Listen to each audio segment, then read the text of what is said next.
আলহামদুলিল্লাহ, আমরা অচিরেই রজব মাস পেতে যাচ্ছি। যে রজব মাসে আল্লাহ রাসূল সাল্লাল্লাহু আলাইহি ওয়াসাল্লাম বেশি বেশি যেই দোয়াটা করতেন, সেই দোয়াটা আজকে আপনাদের সামনে শেয়ার করব ইনশাআল্লাহ। সকলেই বেশি বেশি রজব মাসে এবং শাবান মাসে এই দোয়াটা বেশি বেশি পড়ব এবং আল্লাহ তাআলা যেন আমাদের সবাইকে রমজান মাসে পৌঁছায় দেয়। সকলে এই দোয়াটা মুখস্থ করে নেবেন, আমার সাথে সাথে সকলে বলবেন, আল্লাহুম্মা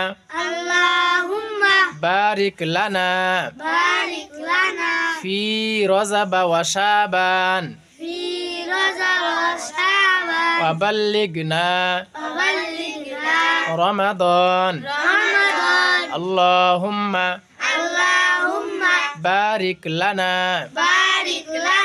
ফি রজব ওয়া শাবান ওয়া বাল্লিগনা রমাদান।